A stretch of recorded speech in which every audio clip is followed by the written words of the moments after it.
Good morning! So ako nga po pala si Bjerner ng Brown Sugar Cafe. Nandito po tayo ngayon sa Brown Sugar Cafe sa may Fenway Commons, Alfonso, Cavite. So po, dito sa Brown Sugar Cafe, marami po kaming beverage na ino-offer dito. Nag-offer po kami ng milk tea, ng fruit tea, ng Italian soda.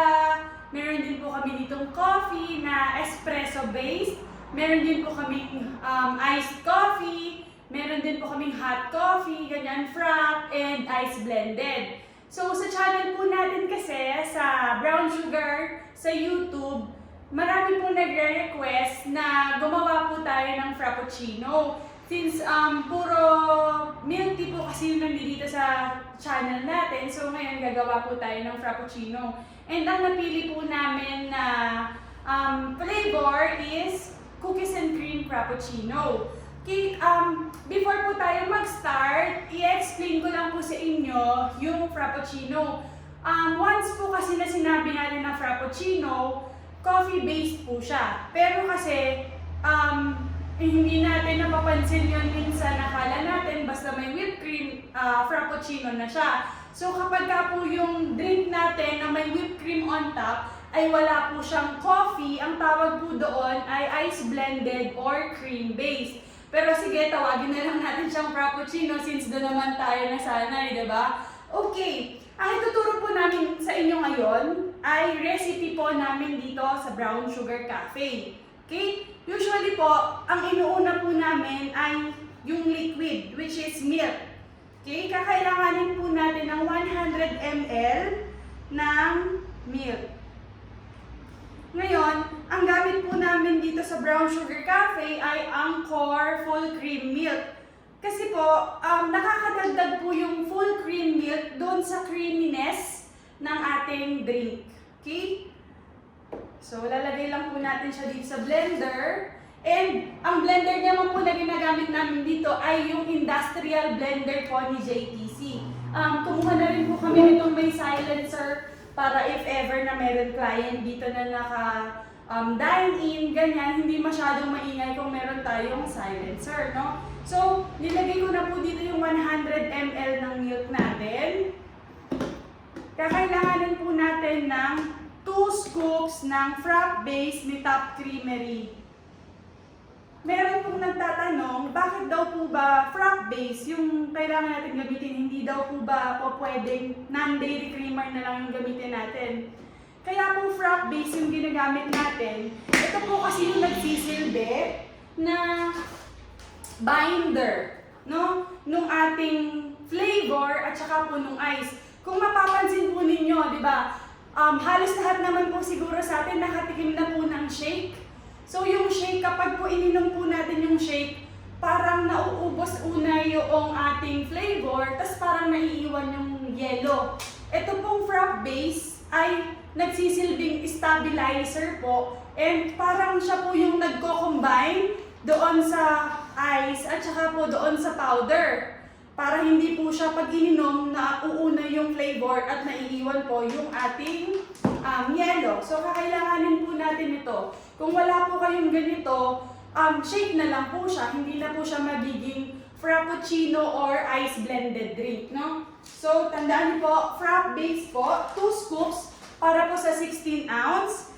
And then 3 scoops po ng ating cookies and cream flavor. Top Creamery pa rin po yung ginagamit natin dito.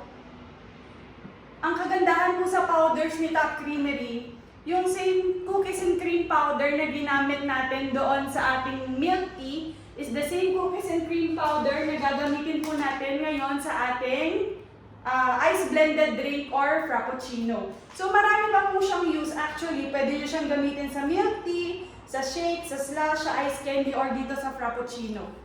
So it comes with 1 kilogram packaging. And then, lalagyan lang po natin siya ng 2 scoops ng crushed cookies para sa mas magandang tignan. No? Ito naman po yung crushed cookies na ginagamit natin. Kay Top Creamery pa rin po ito. Okay? And then, lalagyan po natin siya ng ice.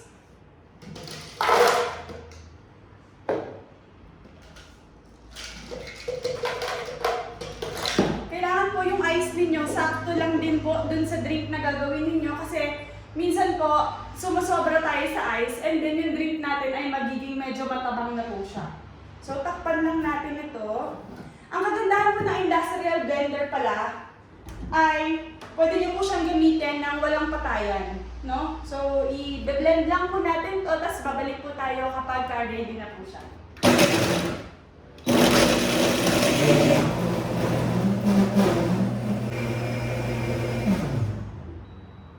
Okay guys, so tapos na yung ating blender. Ngayon, para naman sa cup natin, naglalagay lang din ako dito ng walling. So, chocolate sauce yung ginagamit ko for the walling.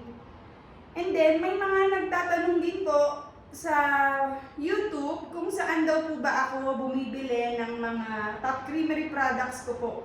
Actually po, yung husband ko, si Peter, siya po ay authorized distributor ng Top Creamery sa buong province ng Batangas.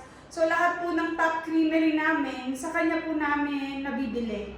And siya din po yung authorized distributor din po ng DaVinci sa Cavite, Batangas, and Quezon Province. So ito pong sauce na ginagamit ko ngayon ay DaVinci Gourmet po ito. Okay?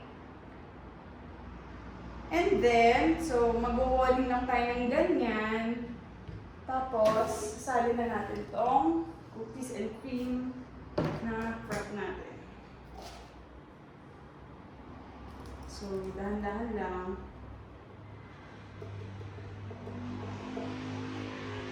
Ganyan. And then, lalagyan natin siya ng whipped cream on top. Yung whipped cream namin dito, kami din yung gumagawa. Mas makakatipid kasi kayo guys kung kayo na yung gagawa ng whipped cream ninyo. So yung whipped cream naman na ginagamit namin dito ay DaVinci Gourmet. Meron silang bagong labas ngayon na cheesecake flavor na yung whipped cream. And then minimix lang namin siya with Anchor. So sobrang creamy, sobrang sarap. As in, sobrang mouth-watering nitong aming whipped cream. So, lagyan lang natin siya.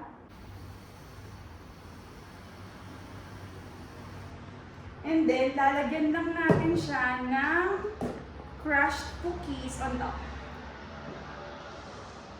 Just like this. And then, pwede na po natin siyang iserve sa client natin.